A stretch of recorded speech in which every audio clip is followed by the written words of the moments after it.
Bonjour les amis. Coucou les amis. On vous emmène au potager avec nous en ce beau mois de janvier. Il fait un temps magnifique en Bretagne. On en profite, on va faire la première vidéo de jardin de l'année 2021.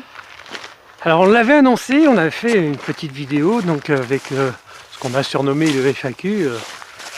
On avait parlé que 2021 serait une nouvelle année très constructive pour le jardin. Ensuite on a, lors des vœux de Noël, ça c'était le FAQ. Après pour le 1er janvier on a sorti les flops parce qu'on a eu plein de petits déboires pour en 2020. Ouais. Et puis maintenant on va vous parler de 2021. Ouais, il a gelé hein. Oh tiens, Hein, regarde. Ouais, il y a la mère Arwen qui nous suit partout. Ah ouais, Tu voilà. fais coucou Minette? Salut. Ah quelle chance, c'est des animaux super sympas, ils sont tout le temps avec nous. Oh, ils sont adorables. Oh, le Pendu devrait plus tarder à arriver, en général il arrive comme un fou. Alors il fait super froid, mais on a un beau soleil, Ouais, on c'est n'a bon, pas un brin de vent. C'est un froid sec. Ah c'est super agréable, parce que là quand Ça même fait au du bien. mois de novembre et décembre, on a eu énormément d'eau. Ouais. Ce qui fait que le terrain a été complètement détrempé, une vraie soupe. Et Là, ça a bien séché, puis ça a gelé, quoi, surtout. alors, C'est cool. presque on pourrait vous le montrer. Il y a Pendu pour. Non, il y a Arwen pour pas se mouiller les pattes. Qu'est-ce qu'elle fait? Elle se met sur nos pieds. Elle est sur nos pieds, donc elle s'assoit sur les chaussures comme ça. Elle se mouille pas. Bon, allez, on va au je vous jardin. raconte. Allez. Alors, le sujet d'aujourd'hui, ça va être comment créer son jardin et comment implanter son potager. C'est des questions qui me sont assez souvent posées, et puis j'avais envie de vous en faire part. Donc, qu'est-ce qu'il faut pour avoir un beau jeu? Oh, il fait un petit peu froid quand même. J'aurais dû mettre une petite paire de gants et des chaussures un peu plus épaisses, mais c'est pas grave. On va pas rester là longtemps, on finira à la maison bien au chaud. Donc, comment implanter et comment créer un jardin et un potager, tout ça c'est très important. Donc, vous voyez, nous on est arrivé l'année dernière, on était un peu à la course, on a tout fait un peu dans la rapidité, donc cette année on va être beaucoup plus posé. On est au mois de janvier, ça commence tout de suite le potager au mois de janvier. Qu'est-ce qu'on doit planter dans un potager au mois de janvier? Alors on est en Bretagne, comme il a beaucoup plu, là la terre est en train de sécher parce qu'on a une période de froid, ça c'est super, on va pouvoir commencer les premiers travaux. Au mois de janvier en général, on commence par l'ail. Donc d'ici une quinzaine de jours, je vous en parlerai. Mais avant toute chose, quand on veut créer son jardin, il faut trouver son espace dédié, c'est-à-dire qu'on doit avoir son beau jardin. Il faut plusieurs choses pour avoir un bon jardin et pour bien pouvoir y penser, c'est déjà l'exposition. Donc là, on est en fin de matinée, le soleil est à l'est, on est en hiver. Vous voyez, le potager est complètement éclairé.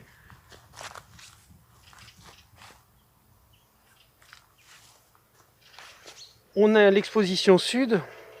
Qu'est-ce qu'il faut pour un jardin en matière d'exposition? Il faut qu'il y ait du soleil. Il n'y a pas de légumes sans soleil. Il faut au minimum 6 heures d'exposition plein soleil par jour. Alors vous pouvez être à mi-ombre, c'est-à-dire de l'ombre le matin, l'ombre l'après-midi. Donc après ça vous permet d'exposer et de changer vos légumes. Donc chaque légume a besoin au moins de 6 heures par jour. Ça c'est la première chose. Une deuxième chose très importante pour le jardin, c'est l'arrosage. Dès sa conception, il faut y penser. Alors, que vous êtes à la campagne, que vous êtes en ville, en zone urbaine, dans tous les cas, il faut le prévoir. Ça, c'est très important.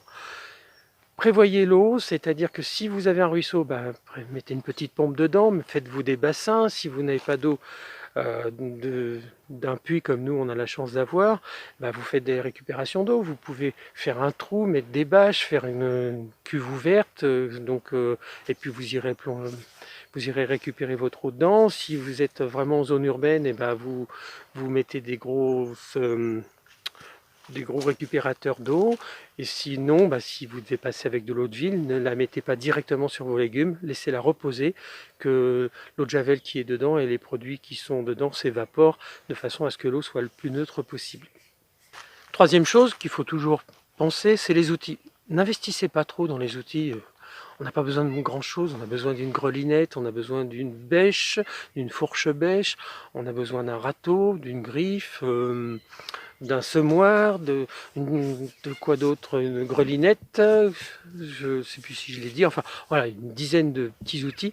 Ne partez pas faire des gros investissements, d'acheter une motobineuse, un motoculteur pour pouvoir tout faire. c'est des gros investissements qui sont très lourds. Donc des petits outillages pour commencer, c'est bien.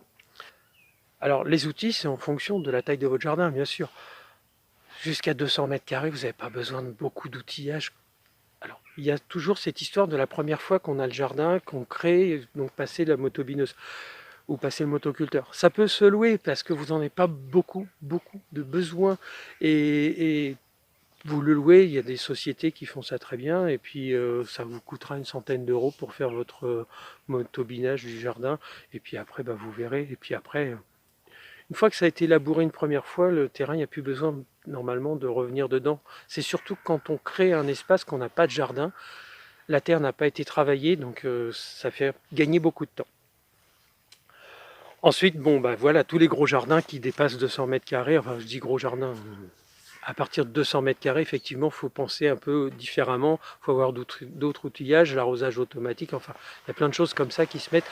Mais aujourd'hui, on va parler des petits jardins qui vont de 50 à 200 mètres carrés, on va rester sur ça. Un autre point également que j'avais envie de parler avec vous, alors faut-il ou ne faut-il pas clôturer son jardin? Alors ça dépend complètement où on est. Si notre ancien potager, on avait clôturé parce que on avait clôturé avec du grillage à moutons, des gros, parce que tout simplement pour éviter qu'il y ait un chien qui passe, ou voilà, mais c'était pas, on protégeait de rien. Ici, bah, on a les lapins, donc on a mis du grillage à poules, du grillage qui est fin, parce que c'était une obligation, sinon c'était une catastrophe. Voilà, donc ça c'est selon, mais quand on est en zone urbaine, en général, il y a toujours, tout est clôturé, donc on n'a pas besoin d'y réfléchir beaucoup. Ce qu'on peut faire, c'est faire un espace dédié, comme je le disais il y a 2 minutes. Donc à ce moment-là, vous faites une petite clôture comme nous on avait fait pour séparer le côté agrément du côté jardin. Ça fait quelque chose de plus délicat. Ça ferait aussi, ça fait plus champêtre. Enfin, bon, voilà. Après, c'est des petits aménagements, des petits côtés décoratifs, parce qu'un jardin, ça doit être beau aussi, parce que c'est pas qu'alimentaire, ça doit être beau, c'est nourricier, mais c'est aussi quelque chose où on a envie de s'y promener. Donc plus c'est beau, plus c'est sympa.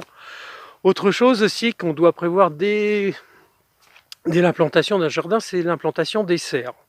Si vous travaillez avec des serres, ça dépend aussi de la région dans laquelle vous êtes.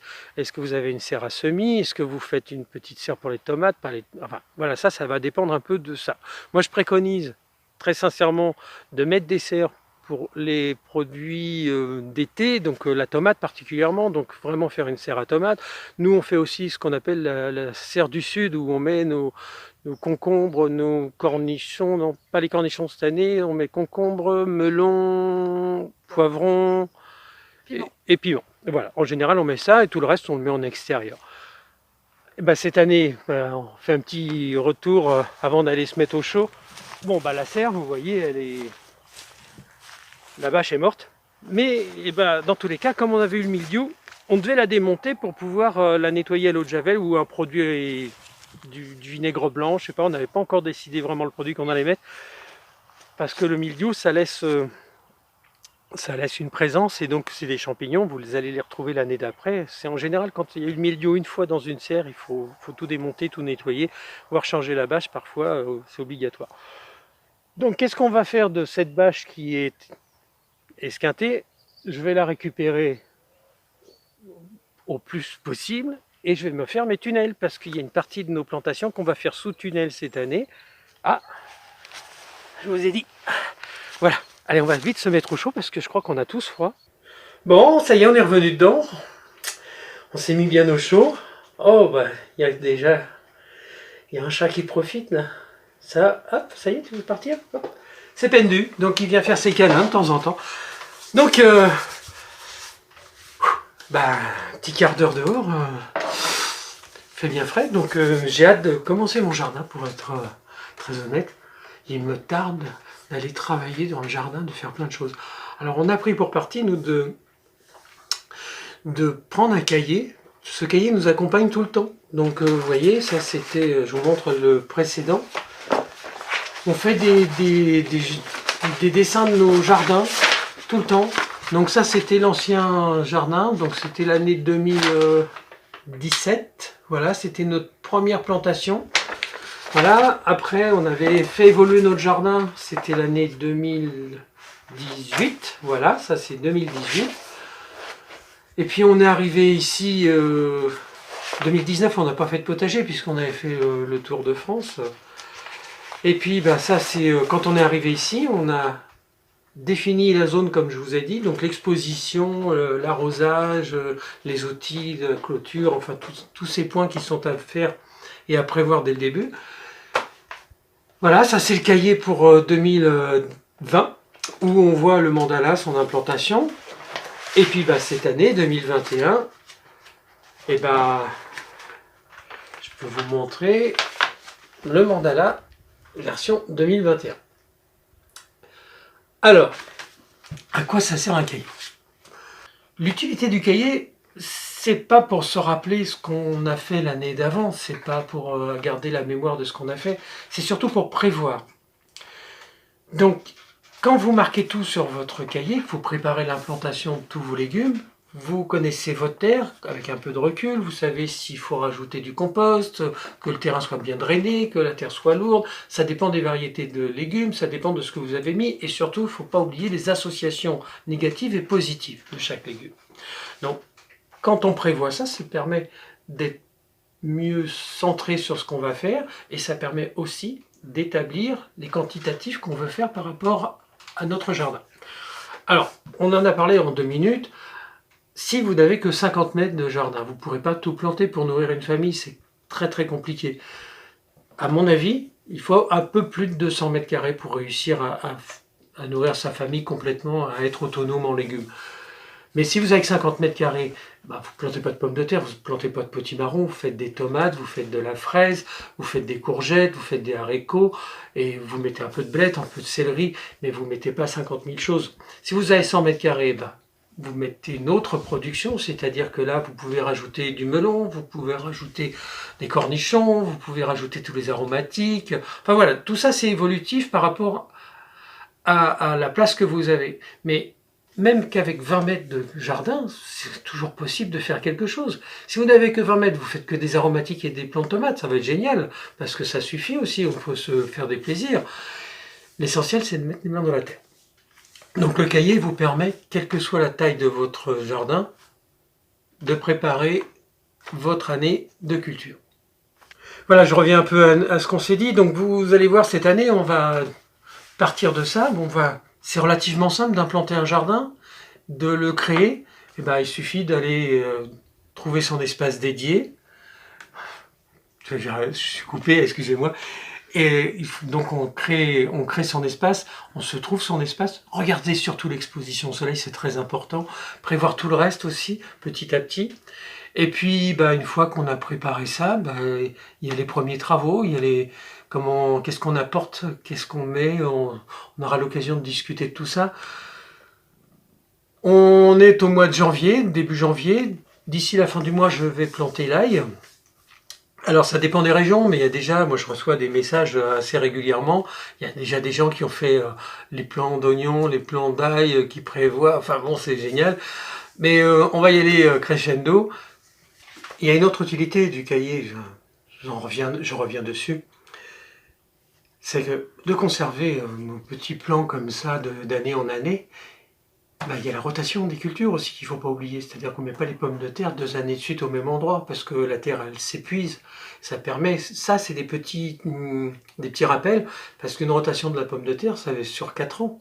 Donc c'est bien d'avoir des petits pense-bêtes et puis de savoir où on en était. Donc c'est pas la peine de se précipiter dans le jardin. Là en ce moment il gèle, on a eu du -6, du -7, on a ça de glace, on n'arrive pas à le couper. Ou là ce matin il n'a pas fait trop froid, c'était juste -3. Ça sert à rien de se mettre en route tout de suite, autant attendre un peu. De toute manière les premières plantations sont sous tunnel chez nous, tout simplement pour éviter les grosses pluies et puis éviter le gel, parce que sinon ça ne sert pas à grand chose. Ça y est, c'est parti pour une nouvelle année. Je suis content de vous retrouver parce qu'en plus on a décidé de faire vraiment une autre approche du jardin, beaucoup plus complète. Et puis là on a les moyens de s'exprimer dans notre nouveau terrain, c'est plutôt sympa. Et puis on va partager plein de choses. N'hésitez pas à m'envoyer des photos de vos potagers, de vos endroits où vous voulez planter. Mais sur Facebook, je vous en prie, parce que c'est beaucoup plus facile pour nous. Donc Facebook, vous tapez Facebook Popote et Potager, vous trouvez tout de suite. Vous nous envoyez les petits messages, vous nous envoyez toutes les photos que vous avez envie, c'est génial. Là, dernièrement, juste parce que je trouvais son jardin magnifique, je voudrais lui adresser un petit message. Je crois que c'est Alain. Je vais vous dire ça de suite. Non, c'est Antoine. Alors Antoine, qui est du Val d'Oise, il est en train de m'envoyer les photos de son jardin. Je suis stupéfait, c'est magnifique. Et je sais pas si on aura l'occasion un jour de passer dans le Val d'Oise, mais Antoine, ça sera avec plaisir que je continuerai de communiquer avec toi. Et puis, bah, si un jour on est dans ton coin, on viendra. Et puis, tu sais, enfin, vous savez tous que cette année, on va organiser des portes ouvertes. 2 ou 3 ou 4, je ne sais pas encore, on va voir par rapport au temps et au printemps, et puis à l'été. Et puis, bah voilà, ça sera le plaisir de vous recevoir. Et puis, à très bientôt autour de notre fourche et de notre fourchette. Je vous embrasse, à bientôt.